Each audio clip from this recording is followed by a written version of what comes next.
हिंद महासागर में एक नया शिकारी उतरने वाला है। यह कोई साधारण लड़ाकू विमान नहीं, बल्कि समुद्र का सिकंदर और बिना रनवे का बाजीगर है। इसकी तैनाती अंडमान सागर में होगी, जहां से यह चीन की हर पनडुब्बी पर 24 घंटे पैनी नजर रखेगा। इस अद्भुत विमान के लिए जापान ने अपना सबसे बड़ा रक्षा रहस्य खोला है और भारत के साथ मिलकर दुनिया को हैरत में डाल दिया है। 1 दशक से भी ज्यादा समय से ठंडे बस्ते में पड़ी यह डील अचानक से जीवित हो उठी है।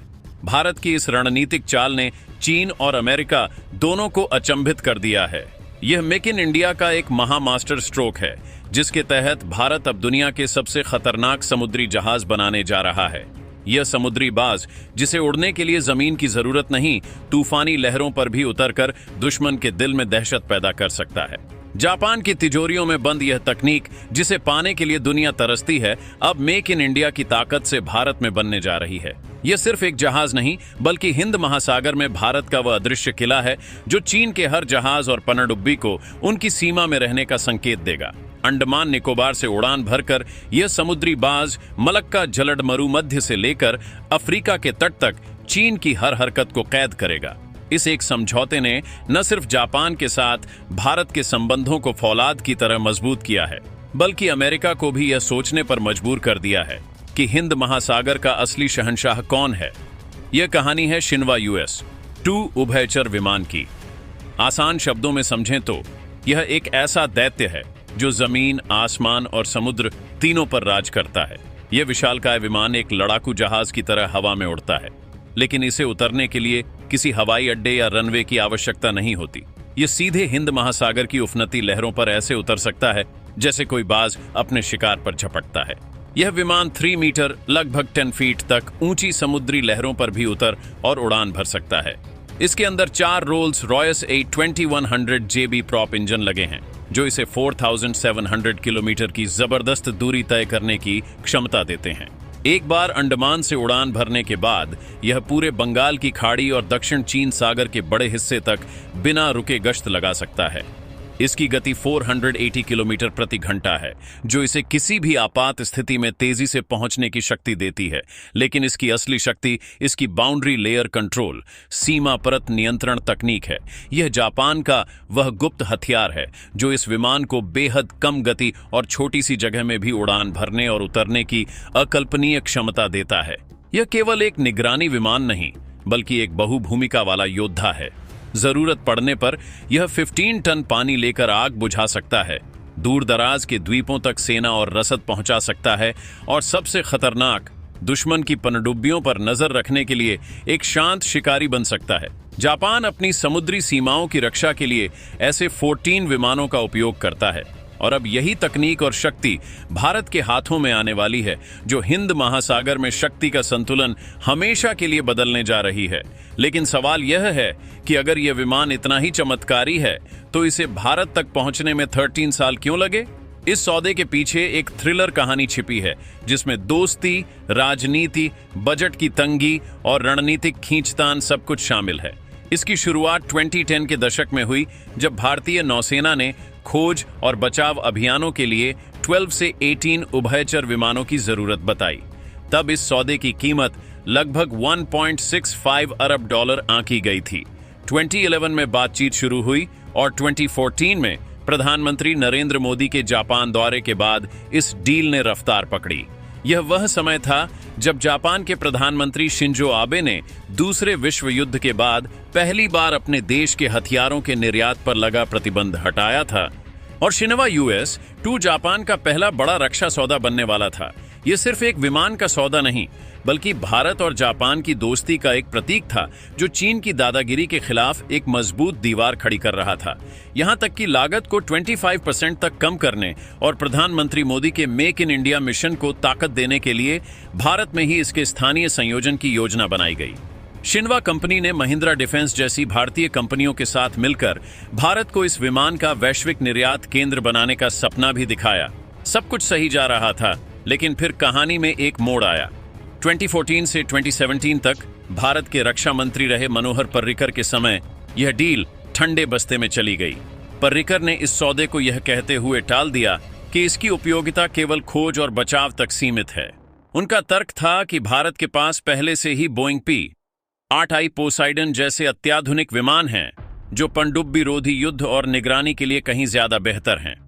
आलोचकों का कहना था कि US-2 में वो उन्नत संवेदक और हथियार नहीं हैं जो चीन जैसे दुश्मन का मुकाबला करने के लिए जरूरी हैं।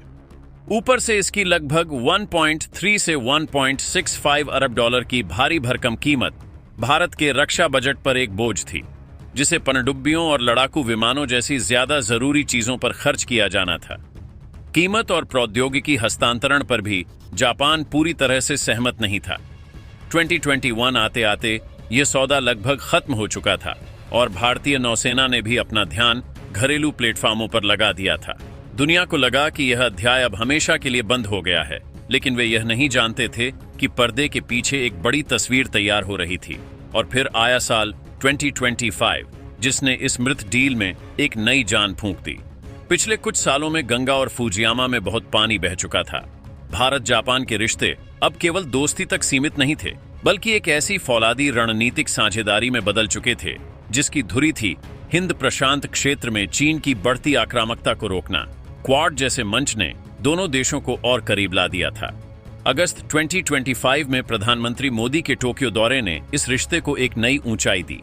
इस दौरे में 68 अरब डॉलर के 21 समझौतों पर हस्ताक्षर हुए, जो सेमीकंडक्टर से लेकर रक्षा प्रौद्योगिकी तक फैले हुए थे। लेकिन सबसे बड़ी खबर थी यूनिकॉर्न मास्ट्स समझौता। यह भारत इलेक्ट्रॉनिक्स लिमिटेड BEL के साथ मिलकर उन्नत रडार प्रणाली बनाने का एक ऐतिहासिक करार था। यह पहली बार था जब भारत जापान के किसी रक्षा उपकरण का सह उत्पादन करने जा रहा था। यह इस बात का संकेत था कि जापान अब भारत को सिर्फ एक खरीदार नहीं, बल्कि एक बराबर का प्रौद्योगिकी भागीदार मानता है। इस बदले हुए माहौल में शिनावा US-2 की फाइल पर जमी धूल अचानक साफ हो गई। जो विमान कल तक महंगा और कम उपयोगी लग रहा था, वह आज हिंद महासागर की सुरक्षा के लिए अनिवार्य नजर आने लगा। भारत की नौसेना को अभी भी 42 स्क्वाड्रन के मुकाबले केवल 31 से काम चलाना पड़ रहा है। ऐसे में US-2 जैसा विमान, जिसे अंडमान में तैनात करके बिना किसी रनवे के पूरे क्षेत्र में गश्त लगाई जा सकती है, एक गेम चेंजर साबित होगा। क्वाड देशों का बढ़ता ध्यान भी समुद्री सुरक्षा पर है और यह विमान उस रणनीति में बिल्कुल फिट बैठता है। जापान भी अपने रक्षा निर्यात को सफल बनाना चाहता है और भारत को प्रौद्योगिकी हस्तांतरण के लिए पहले से कहीं ज्यादा तैयार है। इस बार सौदा बड़े पैमाने पर नहीं, बल्कि 6 से 9 विमानों के लिए हो सकता है, जिसमें मुख्य ध्यान भारत में रखरखाव, मरम्मत और ओवरहॉल MRO केंद्र बनाने पर होगा। इससे न सिर्फ लागत कम होगी, बल्कि भारत भविष्य में इंडोनेशिया और थाईलैंड जैसे देशों को भी इसका निर्यात कर सकेगा। यह सौदा अब सिर्फ एक सौदा नहीं, बल्कि एक मास्टर स्ट्रोक है जो भारत को हिंद महासागर में अजेय बना देगा। आइए अब समझते हैं कि यह विमान भारत के लिए एक रणनीतिक ब्रह्मास्त्र कैसे है और कैसे यह चीन, पाकिस्तान और यहां तक कि अमेरिका के भी होश उड़ा देगा। इसका सबसे बड़ा फायदा है अदृश्य निगरानी। अंडमान निकोबार द्वीप समूह में इसकी तैनाती का मतलब है कि भारत चीन के उस मलक्का जलडमरू मध्य पर 24 घंटे नजर रख सकता है, जहां से उसका 80% तेल गुजरता है। चीन की पनडुब्बियां जब हिंद महासागर में घुसने की कोशिश करेंगी तो उन्हें भनक भी नहीं लगेगी, और यह समुद्री बाज ऊपर से उनकी हर हरकत को रिकॉर्ड कर रहा होगा, वह भी बिना किसी रनवे या बड़े नौसेना बेस का इस्तेमाल किए। यह विमान भारत को संकर हाइब्रिड ऑपरेशन की क्षमता देगा।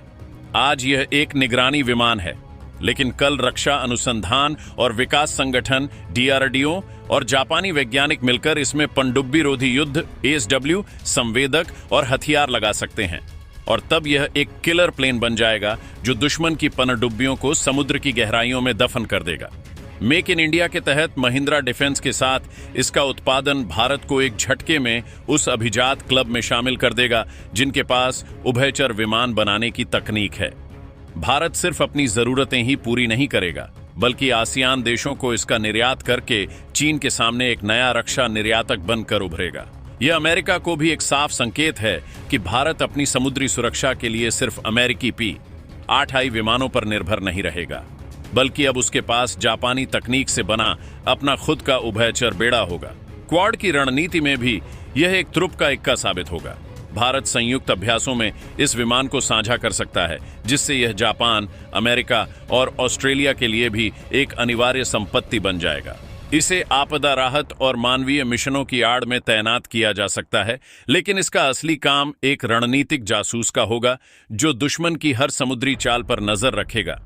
यह विमान भारत को वह ताकत देगा जिससे चीन सबसे ज्यादा डरता है, उसकी आपूर्ति लाइनों को काटने की क्षमता। यह सौदा भारत की आत्मनिर्भरता और उसकी बढ़ती वैश्विक ताकत का जीता जागता सबूत है, जो दुनिया को बता रहा है कि 21वीं सदी का हिंद महासागर हिंदुस्तान का महासागर है। दोस्तों, इस पर अपनी राय कमेंट बॉक्स में जरूर बताएं।